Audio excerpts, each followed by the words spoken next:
Bismillahirrahmanirrahim. Assalamualaikum warahmatullahi wabarakatuh. Saya Risma Maulidina. Di video kali ini saya akan memaparkan pengertian mengenai pengukuran, penilaian, dan evaluasi pembelajaran dalam prinsip-prinsip Al-Quran dan hadis. Yang pertama saya akan memaparkan tentang pengukuran adalah suatu metode atau suatu kegiatan membandingkan sesuatu dengan ukuran tertentu dan hasilnya bersifat kuantitatif. Dalam prinsip Al-Quran dan hadis tentang pengukuran diibaratkan sebagai suatu ujian atau cobaan. Dalam Al-Quran disebutkan dengan kata bala, yang dimana maksudnya yaitu Allah Subhanahu wa Ta'ala memberikan ujian dan cobaan kepada para hambanya dalam mengukur tingkat rasa syukur dan rasa sabar. Apakah hambanya itu telah bersyukur atas nikmat dan karunia-Nya, dan apakah hambanya senantiasa bersabar dalam segala ujian dan cobaan. Hal ini juga dijelaskan dalam Al-Quran dalam surah Al-Mulk ayat 2 dan surah An-Naml. Selanjutnya saya akan memaparkan tentang penilaian. Penilaian adalah kegiatan pengambilan keputusan untuk menentukan sesuatu dengan ukuran tertentu atau dengan menggunakan informasi yang telah diperoleh dari suatu pengukuran hasil belajar yang dinilai dengan berdasarkan kriteria atau berdasarkan tingkat kemampuan dalam memahami suatu permasalahan, baik itu soal dalam tes ataupun non-tes. Dalam prinsip Al-Quran dan hadis, penilaian diibaratkan sebagai suatu hadiah atau kabar gembira, atau bisa juga diibaratkan sebagai suatu sebab akibat dalam suatu tindakan.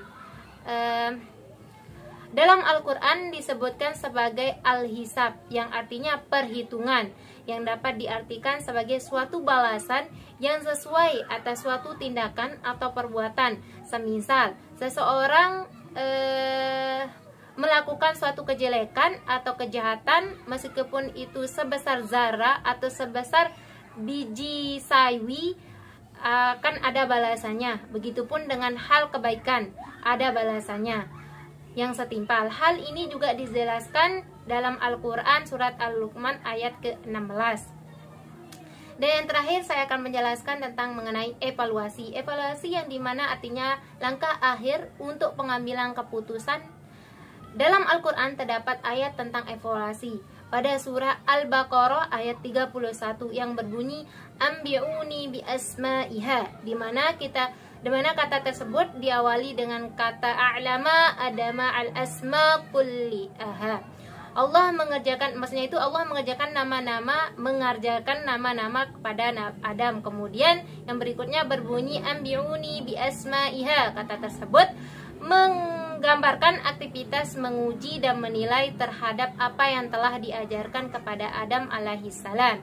Dalam ayat yang lain juga dikatakan faltanzuru nafsun ma qaddamat ligad. Artinya itu setiap orang hendaknya mengoreksi apa-apa yang telah dilakukan di masa lalu. Itu ayat ini secara global mengandung pesan agar manusia rajin melakukan evaluasi dan introspeksi terhadap berbagai aktivitas atau amal yang telah dilakukan. Ada juga yang mengatakan maqaddamat, itu melakukan evaluasi dan introspeksi merupakan dua hal yang amat penting bagi setiap orang yang ingin maju dan baik, sebab manusia tidak akan pernah dapat mengetahui prestasi yang diraihnya, apakah dirinya sudah maju dan baik atau belum, jika tidak ada perbandingan dengan capaian sebelumnya. Begitu. Di sini juga dipahami bahwa evaluasi dan introspeksi bersifat rutin dan kontinu atau terus-menerus. Semakin sering dilakukan evaluasi dan introspeksi semakin baik. Jadi harus terus-menerus. Evaluasi dan introspeksi juga berfungsi untuk memacu semangat dalam beraktivitas, di mana yang akan datang lighadin, maksudnya yang akan datang. Dengan pemahaman tersebut, maka evaluasi dan introspeksi merupakan hal yang mutlak begitu. Mungkin hanya ini yang dapat saya sampaikan, kurang lebihnya saya mohon maaf. Wallahul muwaffiq wal hadi ila sabilir rasyad. Assalamualaikum warahmatullahi wabarakatuh.